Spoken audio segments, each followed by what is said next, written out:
All right, good morning, everybody. Today is May 22nd, 2025. Time is 9 o'clock. I'm going to call the Green Valley Special Utility District board meeting to order. We have the majority of all the board members present and accounted for with an excused. I'll make a motion to excuse Mr. King. Second. So I have a motion by Mr. Sherman, second by Ms. McDaniel. All in favor? Aye. All right, if everybody can stand up for the pledge and invocation. Dear Heavenly Father, we ask your continued blessings over Green Valley's glorious future that we're doing right now. Please give the board the knowledge and wisdom to make the right decisions to push this company forward into the future. And as we celebrate this Memorial Day weekend, please remember all the families and loved ones of the fallen men and women who gave their lives in the ultimate sacrifice for this nation. In Jesus' name we pray. Amen. Amen. I pledge allegiance to the flag of the United States of America and to the republic for which it stands, one nation, under God, indivisible, with liberty and justice for all. All right, thank you very much. All right, public comments. I don't believe we have anybody emailed or signed up for public comments, correct? All right. At this time, we're going to go to consent agenda. All items listed below to be considered routine, non-controversial by the board and will be approved by one motion. There will be no discussion of the items unless a board member requests, in which case the item will be removed from the consent agenda and will be considered an action taken as necessary as part of the order of business. So we have 1 through 5, D 1 through 5. Does anybody have any questions, comments, or concerns? No? I make a motion to approve D 1 through 5 as listed. Second. Mr. Sherman, she beat you this time.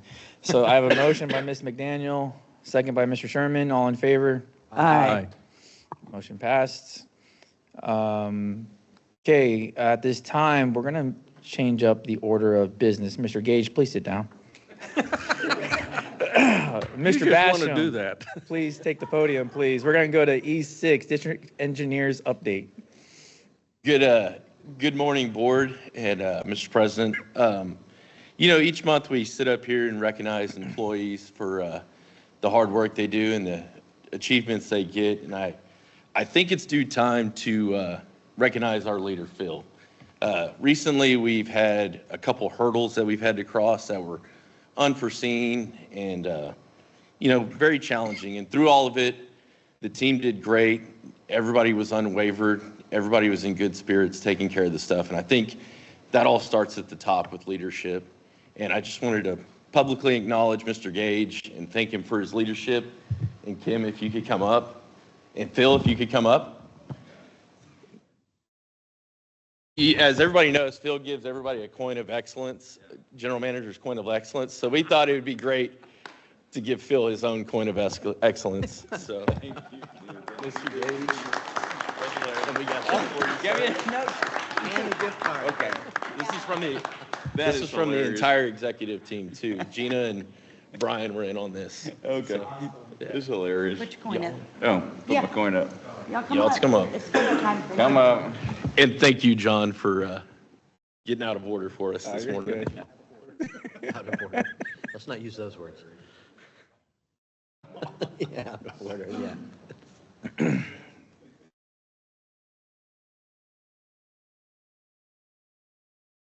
Well deserved. You're going to use that? All right, so Travis, we're going to get back to yours. We're going to take a pause for your agenda item. We're going to go back to the order of business. E1, employee recognition, Mr. Gage. Okay, that was pretty funny, right? I mean, I didn't expect that, and you guys are scoundrels and sneaks for doing it. But anyway, I do have a couple more folks I want to recognize, and we have Brandon and Justin, please come up this morning. So, every month, you guys know, we've been attaining licenses like just left and right? And so we've added 2 since the last board meeting.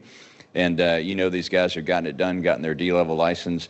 And, if you recognize them, if you ever see these guys, out and about, they're a couple of our mainstays of our water, utility operators that do the lineman maintenance work everywhere throughout our system. So I just want to say congratulations to both of these guys for getting their D-level license. So, Brennan, here you are, man. Get the same coin I just got. Right. Got a note, but there's nothing in it. Jeff's not pretty good. And if, round of applause, please. If you guys will come up, and David's going to grab a picture. Board, do y'all mind standing again and letting us take a picture with the guys? Yep. And then the leadership team today.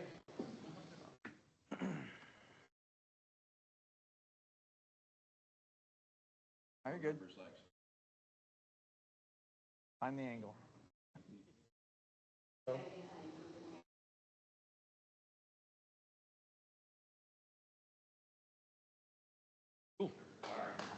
All right, congratulations, guys. Thank you.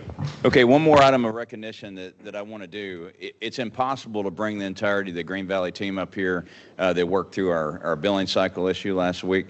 So what we did on Facebook, we had one of our ratepayers, make a comment, says, hey, you ought to throw the team a pizza party. And that's exactly what we did. So last Friday, we had pizza for the entire team. We brought them in, thanked them for their service and the teamwork that got us through last week. And I'll have a report a little later to the board what we're doing about ensuring that doesn't happen again. But there it is. That's all I have to recognize this morning. Thank you, guys. My truck still smells like pizza, too. Yes, no, to that note, yes, that hurdle that you guys overcame was awesome. The way you guys found the solution as quickly as y'all did, and other entities followed in suit. That is leading the way. That is being the best in the region, and that's what we're all trying to achieve. So thank you again for all your hard work. I know the ratepayers appreciate that as well. So I got told a few times, well, we don't need it this month. We can roll it over to next month. But I said, we got a budget to keep. So thank you again for that. All right, so moving to the order of business at E2, business and operations. Mr. Gage's general manager updates. Okay, the memo and the agenda packets changed a little bit. So on staffing, we are still at 53 employees. We did have some shakeups and changes. So we did have 2 employees depart, which kept us at 53, but we onboarded 1 that really kept us at the same number. We're hiring actively right now, seeking candidates for our fleet facilities maintenance technician and also water utility technicians. And so we hope to get those onboarded soon, but we're staying at 53. The second item, that we were just discussing about the third-party billing, we actually vetted 4 different vendors to provide our third-party billing service, and kind of, what happened with that thing, the service that we did have, which was compatible with our database called Logix, it was a company called PMSI.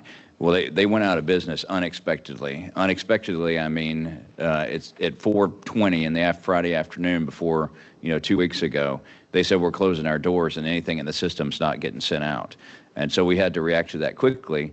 We did not want to make a hasty decision, so we took our time. We thoroughly vetted, 4 different vendors, and we selected InfoSend as our new vendor.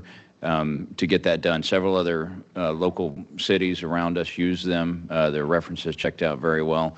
And so we got that started. So we'll see that beginning next month. The bills will return to a normal appearance because they do look a little differently this month. But everything will be back to normal and we won't be stuffing envelopes again. So appreciate the team doing that. But that's the report. We do have another vendor on tap and we'll be okay going into the future. So pin any questions on my memo there. As far as the only question I have, when it comes to the change, is there going to be an increase to the service from the previous service we were at, or how is that?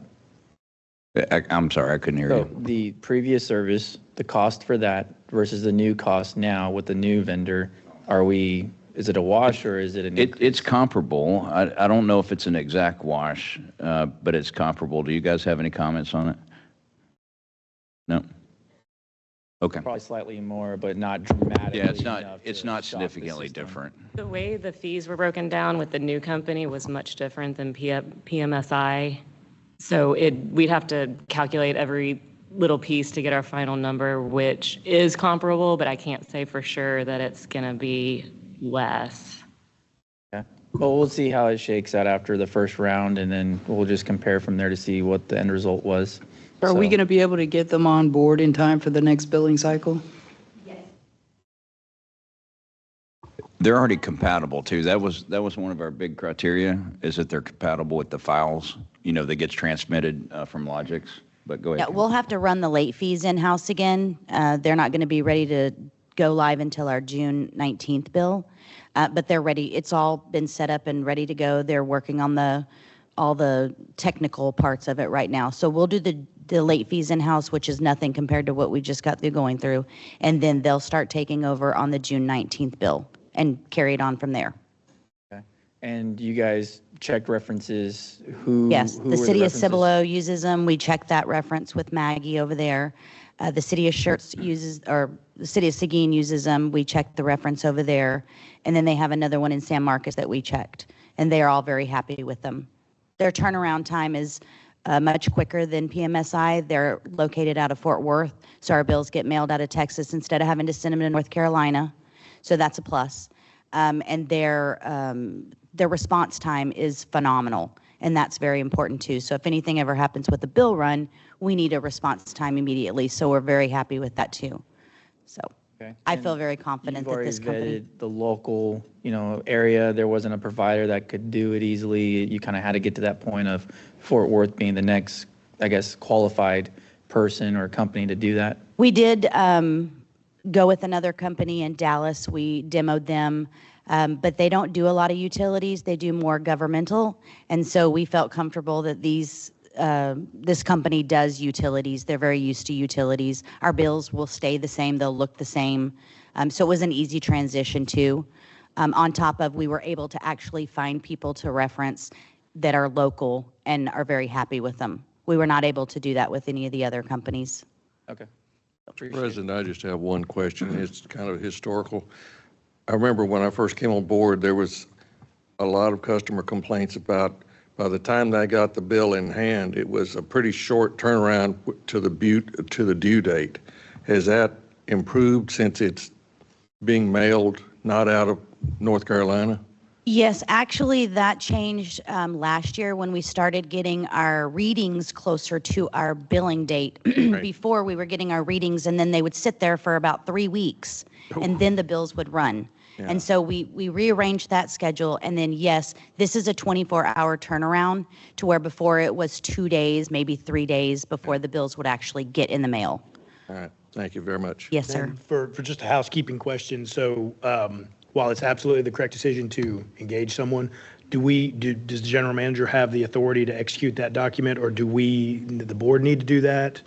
You're good to go to execute that Yeah, document? this is not like a contract, right? I mean, it's basically a service agreement, right? So it's within my authority to go ahead and do that, just like the previous one was. So it's not like we're bidding a contract or anything like that. This is just a service agreement, like same as a custodial service or something like that. Yeah. Okay. Thank y'all very much. All right, moving on to operations update. Brian. Morning, Mr. President, fellow board members.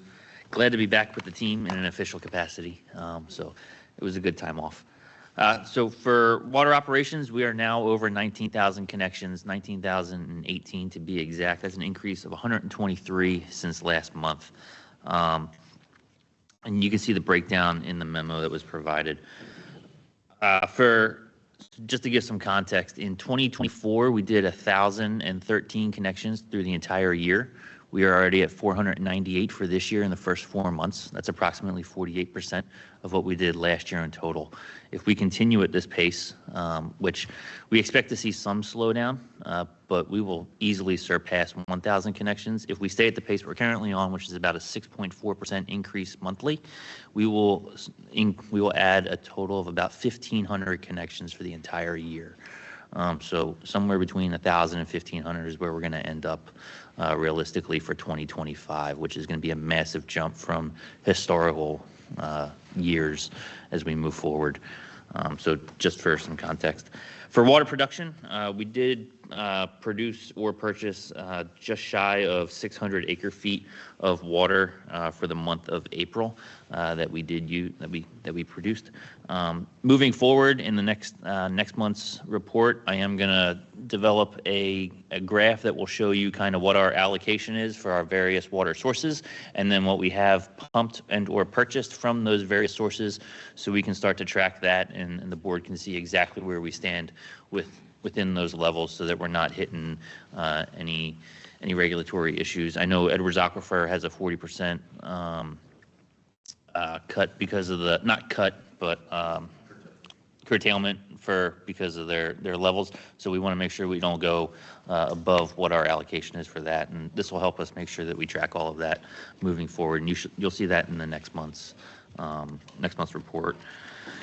On the billing, so of the 600,000 or 600 acre feet that we did pump or purchase, we utilized about 543 acre feet of that, with 534 acre feet being billed, bringing in a total of 2.2 million for the month of April. 8.5 acre feet of that is attributed to unbilled water usage, so leaks, flushing, construction usage, and stuff like that. And we expect that comes to approximately just about $10,000 worth of money that we did lose from that stuff. And the breakdown of the leaks is in Appendix 1, which is the very last page of the operations report. For wastewater, we had an increase of 54 connections. 52 were in Santa Clara, and then we actually had 2 in Martinez Creek. That's the first time that we have actually seen an increase in Martinez Creek since November of 2024. So about 6 months since we've seen an increase there. Not significant, but still an increase. No major updates when it comes to billing for wastewater. Consistent trend across the board for that. And then plant utilization, with all the increases for wastewater, we are seeing an increase in flow for April. It was 43% for the max capacity. However, obviously, we all know that the expansion project is ongoing, and that'll be up and running way before we hit what we need to be at in order to maintain within regulation. Pending any questions. Any questions, concerns? Yeah, Brian, going back to the water, I appreciate you working on that, some sort of a format. If no one else likes it, I'm looking for something that helps me kind of go from how much water we have access to down to how much of that we used, you know. And I remember at our public meeting, we got several insistent questions from different ratepayers who are trying to understand how we knew how much water we had access to. And I think including the potential reductions from like Edwards, possibly CRWA and others, if they were part of that whole mix, then if we ended up facing those, we could note that, and it would make it easier to show our ratepayers, yes, you know, we're being reduced here, we're being reduced here, here's how much we still have access to, and here's how much we're using. I think those of us who look at those numbers all the time kind of can take it for granted that, you know, we've got twice as much water as we have been using in a year. But I don't think our ratepayers fully appreciate that. So I think anything we can do to paint a clearer picture for them, and this would be one way to help us communicate that, would be really good. So I appreciate that. Yeah, now to piggyback on that, so obviously we're gunning for transparency, right? We're trying to get the message out to the public, and one format is us publishing our board packets, right? That was something that wasn't done in the past. We're doing that, you know, I don't know, for the past 2 years now. So what information you put in there to educate those people who are interested in that knowledge, it is going to get read. So the work that you do put behind it is going to be appreciated. So don't think it's a waste of time. Like we look for that stuff too. I mean, it's going to help us make good informed decisions. But I know right now the concern of the public is, like you said, you know, inventory levels, stage restrictions, if we are impacted by those stage restrictions, where do we at now? And then, what's our buffer, right, in between? So we got to give that conveyance to the public that we're not going to run out of water. We don't have any issues coming up in the near future because we were very strategic on our purchases and we're driving that mission forward, get as much as we can before everybody else grabs it all. But appreciate your help on that.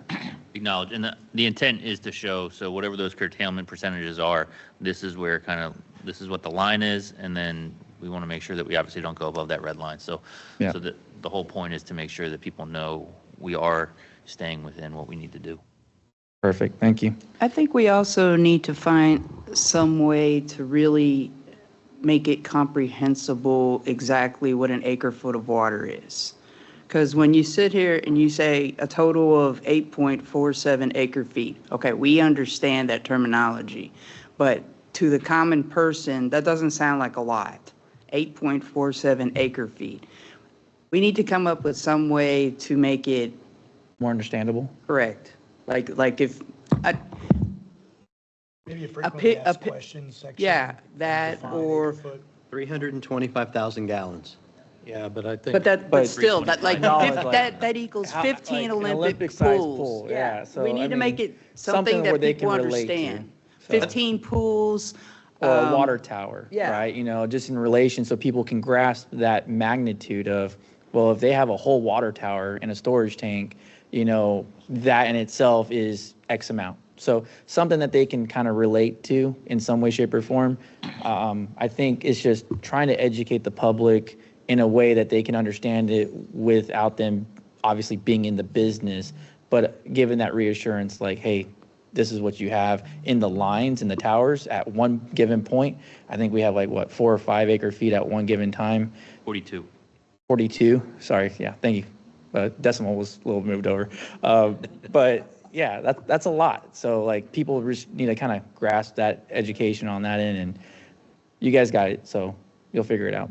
Thank you, We though. could find a fun, creative way to Yeah, maybe that's- put a yeah. page on the website to show that stuff and visually depict what it is that we Make it have. like Louis the Lightning Bug. Remember the electric company when they did that? Yeah. We need like a water bug or something. Oh, the droplet or something Willie like the water that. bug or something. I don't know. Anyways, that's for PR to deal with. So, okay, moving on to CRWA Board of Trustees post-meeting updates. Ms. McDaniel and Mr. Sherman. Well, Mr. Sherman had to leave early, so I attended the meeting by myself. Well, hang on now. I attended to make sure. I attended to make sure that. Mr. most President, important we need thing- some time to pick up all the dimes that were just dropped. Listen, So I attended long enough to make sure the most important thing of the entire meeting happened, which was to make sure Ms. McDaniel became the new CRWA treasurer, which she was appointed to. So we are improving our footprint on the board over there. But I did have a wife out of town and 2 children at home that I needed to attend to. So I'm going to hand it off to Ms. McDaniel. So that actually was the big event, which took a pretty good portion. We all got sworn in, everybody who was up from all the different entities.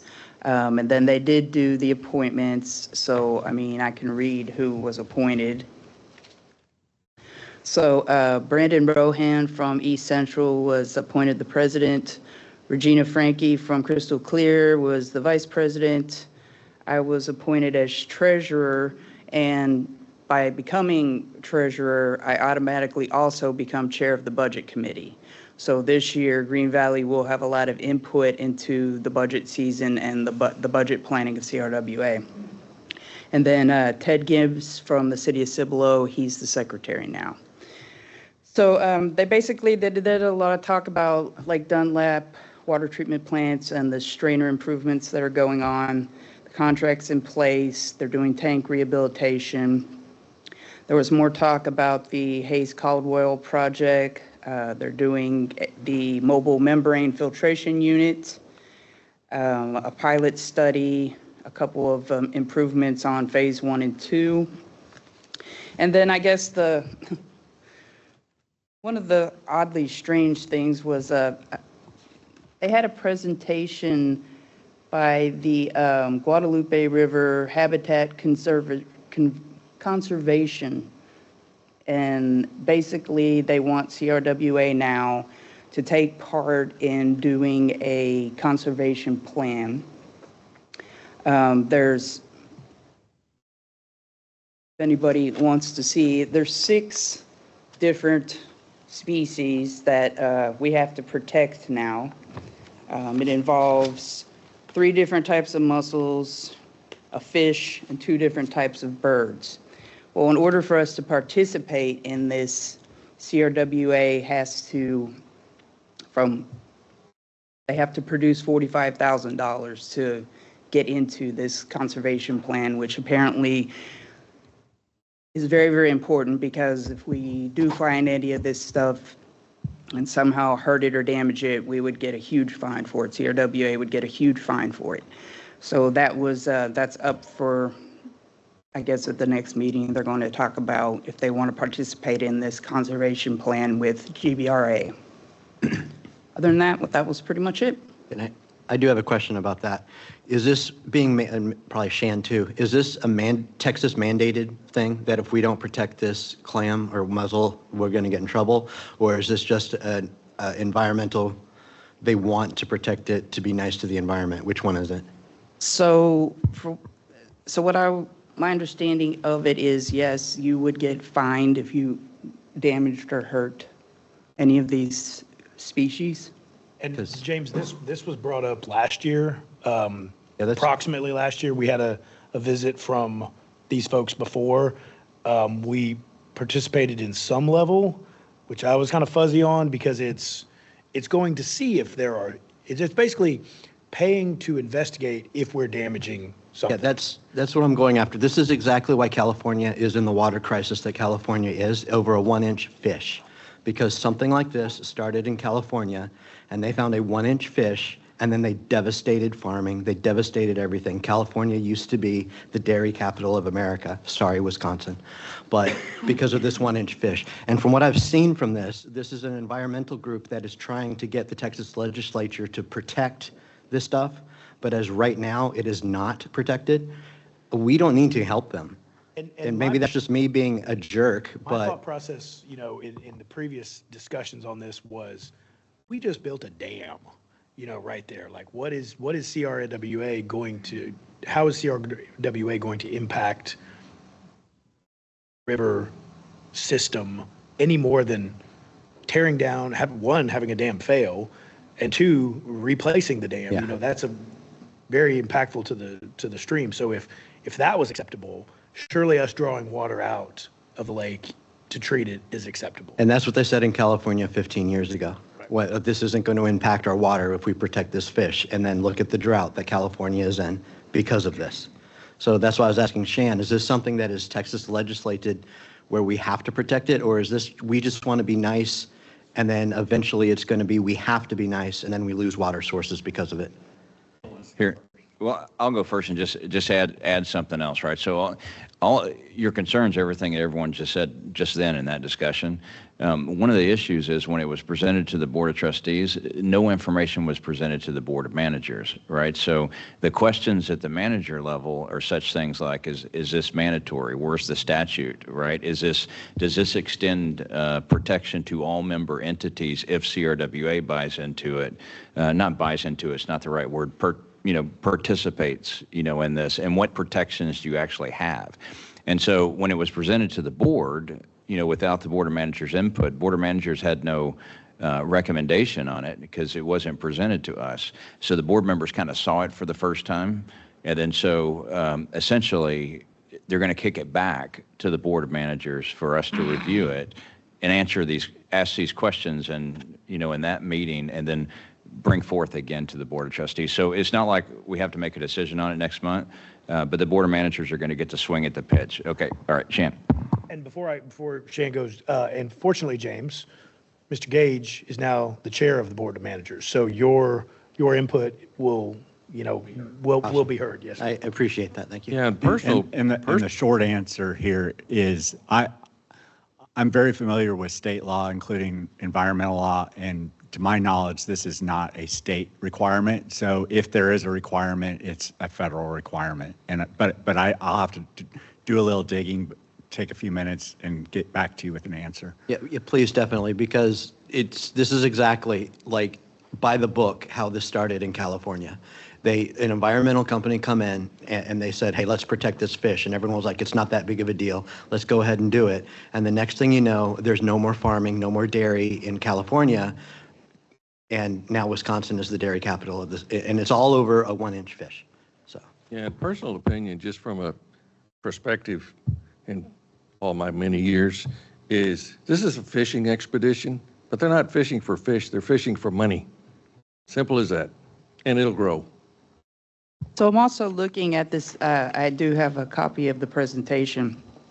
So it was put out by the U.S. Fish and Wildlife Service, and then basically what they're saying is they're the permitting authority, and they would issue the permit to GBRA, who would, once they had the permit, would then, if you wanted to get in on this, like CRWA, they would get a certificate of inclusion under GBRA's permit. And so they're looking for CRWA and 2 other people to participate in this. it sounds like they want us to give them money to look for something that they want to environmentally protect, which is ultimately going to remove water sources that we could possibly use. This sounds like an insanely dumb idea. That's just James Hendrick speaking on that. I was just here to report. Mr. Gage will look into that further in the Board of Managers. Okay, so is that everything highlight-wise for CRWA? Yes, sir. Okay, all right, moving on to the Board of Managers meeting for So the CRWA. Board of Managers, I do have a memo in your packet. I'll just hit some highlights. So I was selected as the chair of the Board of Managers. I appreciate doing that. It's a good opportunity for us, with the new officers of CRWA to really kind of, streamline and influence the agenda a little bit and make sure things get fully discussed. In the Board of Managers meeting in particular, we did have a presentation from Mr. Travis Prusky, which this board has already seen, from the Nueces River Authority. They're continuing to try to build support and consensus for their desalinization project that this board's well aware of. Other than that, every month they're providing us trackers now for where we sit with drought reductions, and we are at a 6%. 6.6% curtailment of our water supplies across the board at CRWA because of the drought. We have that well in hand, but even with those figures, we've only used 19% of our CRWA total water for this year thus far. So we're tracking pretty good in terms of water usage and where we are with our total amount of water. What that is, 1,478 acre feet of water, and we own 7,455 acre feet of water from CRWA. And I think we'll figure out how to say that in the number of water towers. I think that makes the most sense. Like that's 50 water towers. I don't know. We'll figure out and do the math, but we'll do that. Pending any questions on the Board of Managers meeting? No, I don't have any, but congratulations on the appointment. Hopefully we can clean up a few things over there. All right, moving on to ARWA Board Directors post-meeting updates. Mr. Sherman. Yes, sir. I'll give an update from the technical committee, which was more recent than the last board meeting. There was a small change order required on the modification to the treatment plant. Again, the treatment plant wasn't meeting its design capacity. There was a modification that was designed and processed. The power feed had a problem. There was a $63,000 change order that had to be executed for that. Generally small dollars in comparison to the project cost, but still $63,000 is worth reporting on. They're still tracking for 6/15 for a completion where we can start producing the water and delivering it. Our water will be going to Kyle. Is it Kyle? That's right. We executed that interlocal with them, so we will be sending our water that way, and they'll be covering all the cost of it. There was also a small change order to the design of the expansion to Kimley Horn. Their original proposal did not include a construction manager at risk procurement method, which was the selected method. So they have to do some small modifications to their specification and their bidding documents. It's reasonable to give them a small change order there. We have,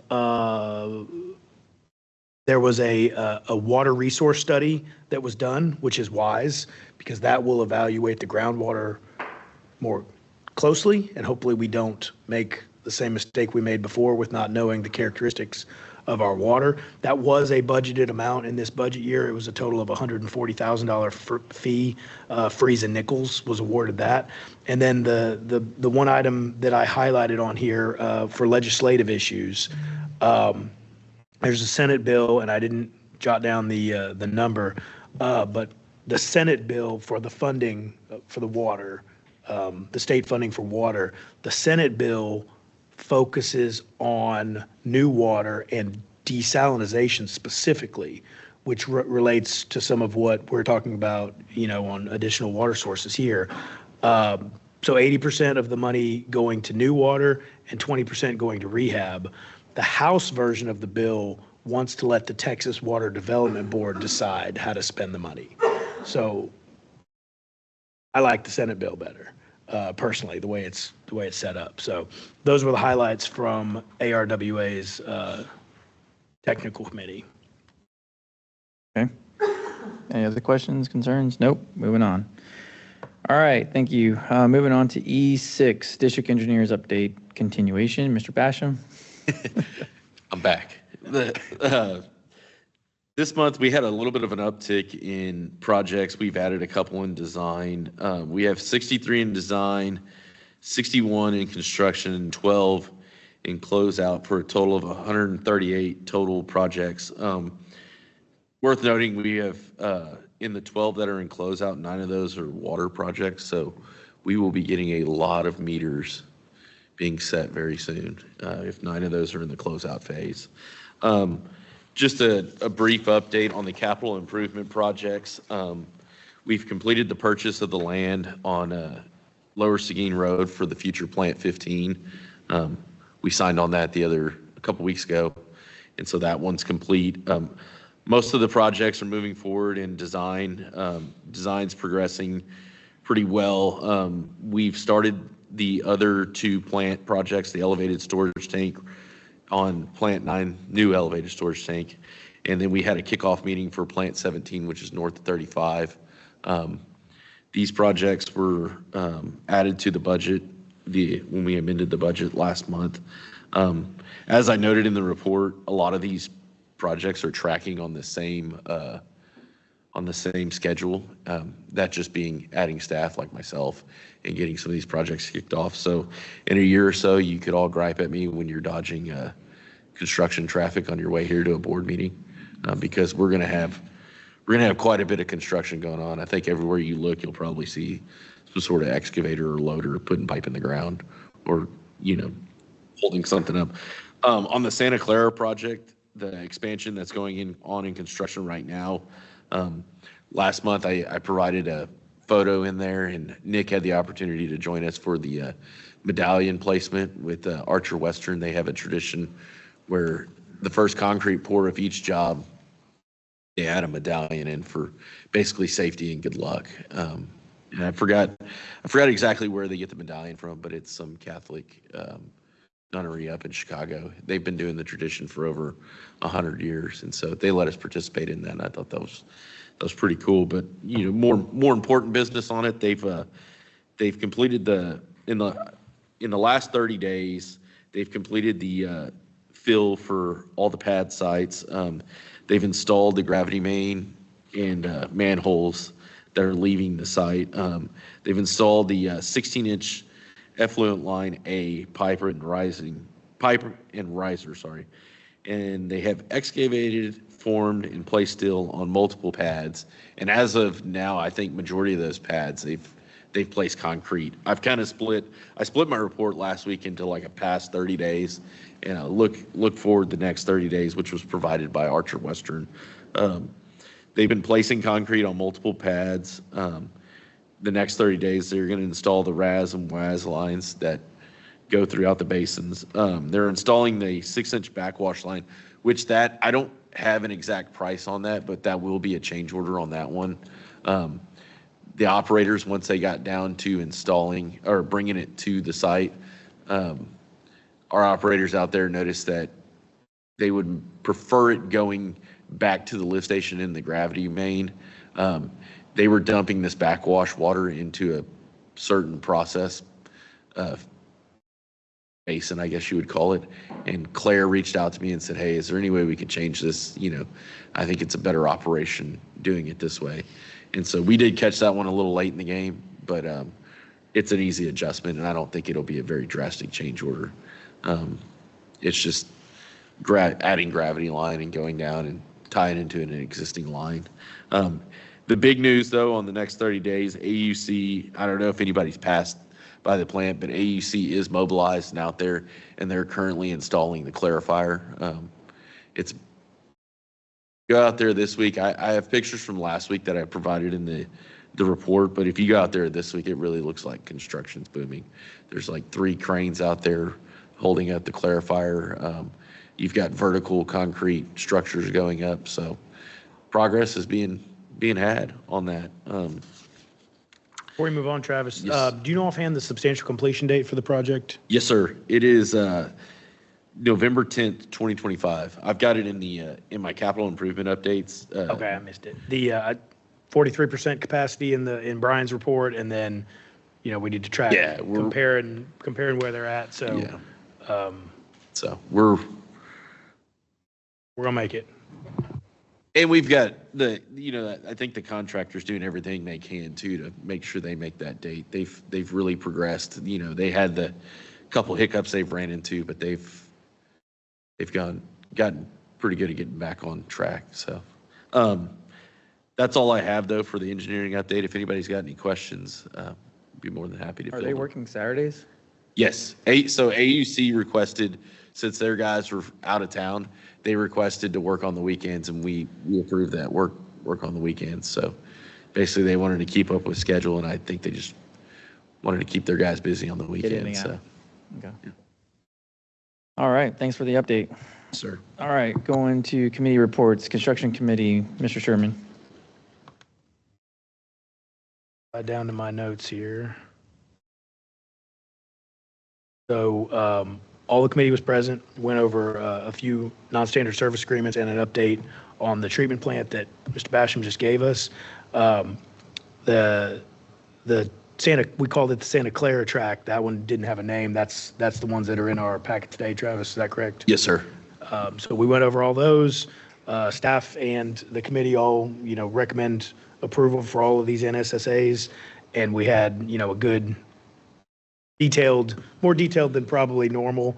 I had one specific question on the structural steel that was poured the day I was out there, and Travis pulled up the submittal for me, and it was exactly perfect and answered my question clearly. But I really like, this was a good idea, John, to have us review these NSSAs, because we can get well into the weeds, and the three of us are really learning more about the process of how it goes and understanding it much better. So just a high level chat, but if there are any questions, I can answer them, or other than that, I don't have any more input on this. All right, we'll move into the CRWA Construction Committee memo. So on the construction committee, I am now the chair. I'm kind of taking in the process from Brandon Rohan previous. There's a couple things I'm going to change on this. Funding source. Sherry remembers we ran into some projects that were bid. They were asking the board for approval, and we hadn't had a funding source locked in yet. So as we move forward, a change that I'm going to make to the outline is I'm going to have the funding source clearly identified, or if it's unfunded, it's going to be noted so that we can talk about how we're funding this. I'm also going to scale back the number of staff we have at CRWA in these meetings. What is it, 9 or 10 staff members? It's basically every single person that works in the office comes and sits in the construction committee, and oftentimes only 2 or 3 of them speak any words at all in the meeting. So I find that to be inefficient. I'm sure everyone's very busy. They have other things they could be doing other than just sitting for an hour and a half or so listening to the construction committee. So I'm going to make those type of changes. But I do have my memo in here. I'm also going to start putting my notes. These are my rough notes. I'm going to work on cleaning them up a little bit before I send them to Pam. So moving forward, but these are my rough notes for the project. The only other thing I would add is we did receive a engineering report on the Wells Ranch 3, which is, very technical report. Yes, it's quite a bit to it. I hadn't gotten through it all the way yet, but that is the next step in the Wells Ranch 3. It breaks down costs, it breaks down the scope of the work, the different components, where the well sites will be, sizing of wells. I mean, it's very detailed. So I have not fully reviewed it yet. I don't think the staff has had a chance to fully review it yet, but that was received, and so we are moving forward, next step with Wells Ranch 3.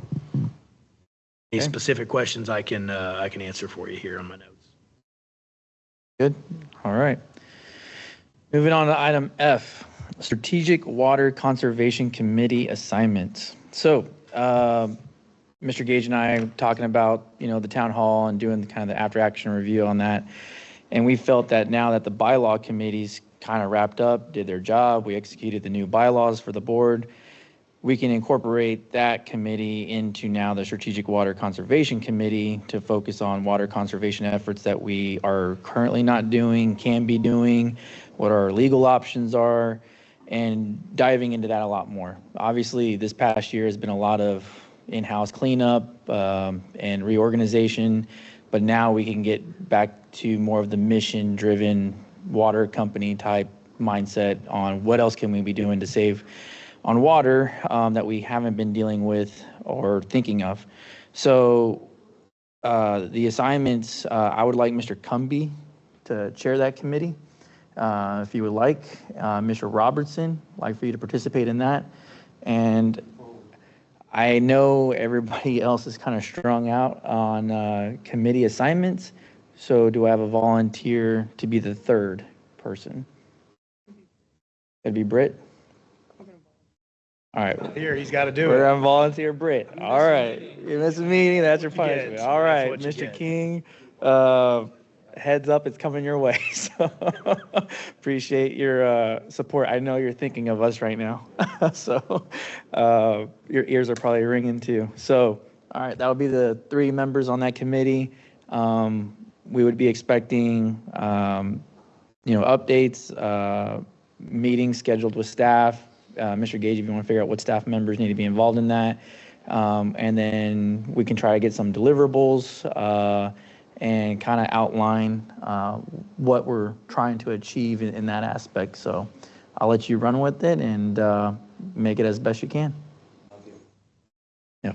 Yes, sir. If I could suggest, right, if you think about it in the big term, so kind of the direction we're going, we have a strategic water acquisition committee, and this would be the strategic water conservation committee.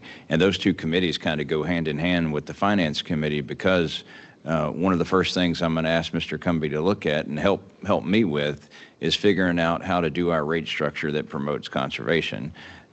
Secondly, we need to update our drought contingency plan to something that's more workable and understandable from its current version that it's in. That's a key task. There's a lot of things that we can do with this, but I also want to develop ideas how to promote conservation.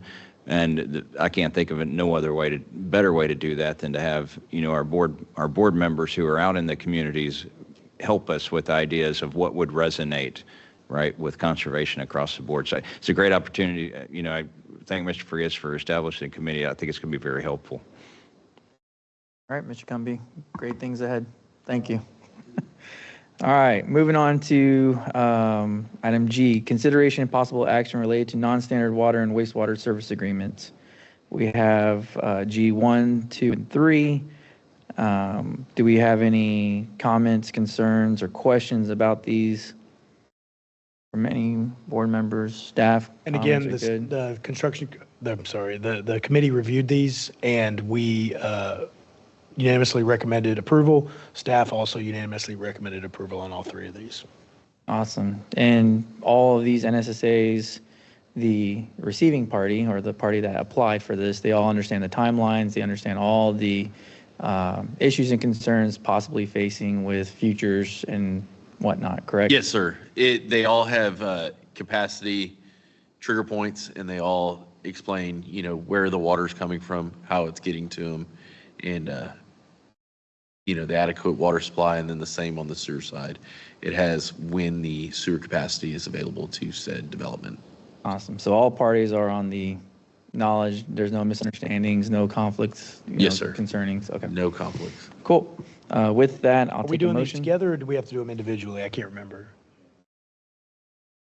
Shan, how would you like it? It can be done as a As a group. whole? You can approve that item letter of the agenda. Okay, I'll take a swag at it. Let's see here. I make a motion that we approve item G1, Zero Union Wine LLC Liberty Trails Water Non-Standard Service Agreement.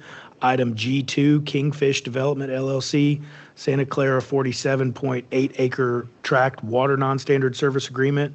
And item G3, Kingfisher Development LLC Santa Clara 47.8 acre tract Wastewater Non-Standard Service Agreement. Second. I have a motion by Mr. Sherman, a second by Ms. McDaniel. All in favor? Aye. Any opposed? The ayes have it. All right, moving on to item H. Here updates on items below from GVC General Counsel, Mr. Shan Rutherford. Pleased to report I'm not aware of any pending or threatened litigation affecting the district. On the updates of legal changes affecting the district, I provided at your chairs a new updated version showing the current status of the various bills that could affect the district. What you'll see there, if you look at the status, there's a little barcode, 1 through 5 green bars on the left. Anything that's 2 or less is basically dead. There's another week left of this session. The ones that have passed, the one that has definitely passed or will be signed by the governor is the one that prohibits HOAs from fining residents for not keeping their lawns watered. The SB 7, which is one of the 2 companion bills regarding the funding of the Water Development Board, that's going to pass in some form or other. It's still being worked out, but that's where they're dedicating a certain percentage, a certain portion of tax revenue over on an annual rate recurring basis to the Water Development Board. Likely to pass, unfortunately, is the bad CCN bill that would allow the developers to basically pay off your USDA loan as a condition of decertification. That's likely to pass. It's going to have several court challenges on constitutional grounds. I would imagine if it's ever if a developer ever decides to utilize that.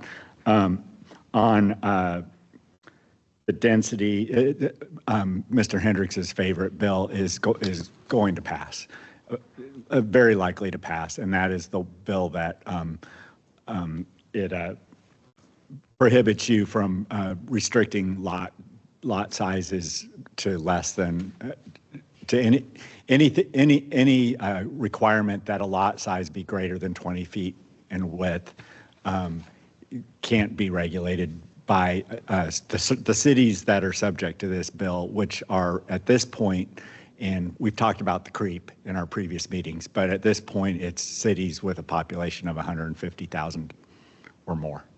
So I call that likely to pass. Most of the rest of the bills on here are now effectively dead. So it was supposed to be a very big water session, a very big utility session.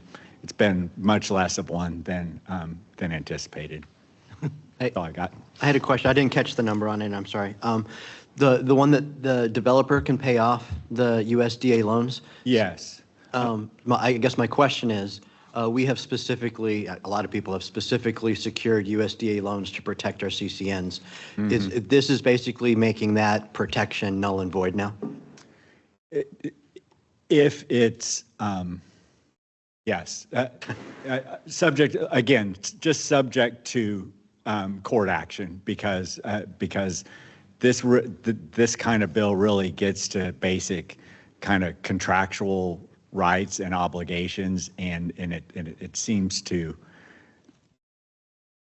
cut against the federal purpose of the loan, which was the government has an important interest in protecting its investments. So basically, the lobbyists are paying off a lot of people in Austin right now in order to get this stuff pushed through as fast as possible, because it really looks like this is all for developer-driven.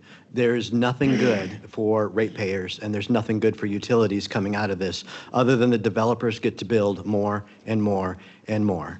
I would say that an association in Texas that consists of builders might have had something to do with this bill. Okay, that's kind of what I was thinking. Thank you for that. All righty. Thank you very much for that. Moving on to the executive session. So time is 9:55. We're going to take a 10 minutes and then we'll roll into executive session.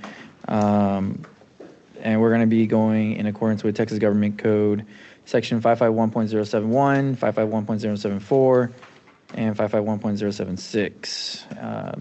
Items I and J, and we'll be back when we're done. All right, so we're coming back into open session. Time is 11:07. All right, we have 2 items we need to take action on. So we're going to item K, consideration possible action on discussed items in executive session. Mr. Humby, would you like to go first?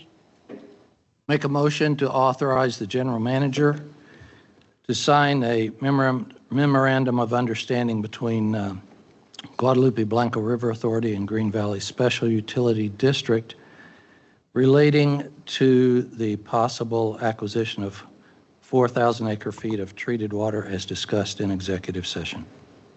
Okay, I have a motion by Mr. Cumby, a second by Mr. Sherman. All in favor? Aye. Any opposed? Nope, the ayes have it. Mr. Sherman? I make a motion, we authorize the board president to execute the updated employment agreement with Phil Gage, Green Valley Special Utility District General Manager. I have a motion by Mr. Sherman, second by Mr. Hendricks. All in favor? Aye. Any opposed? Ayes have it. All right, moving on to item L, consideration of proposed items to be included in next month's board meeting agenda. Anything hot coming up or anything like that, just get with Mr. Gage. We'll add it to the agenda. Moving to item M. I make a motion to adjourn. A motion to adjourn by Ms. McDaniel, and Mr. Sherman seconded it. All in favor? Aye. Aye. Ayes have it. Thank you. Time is 11:08.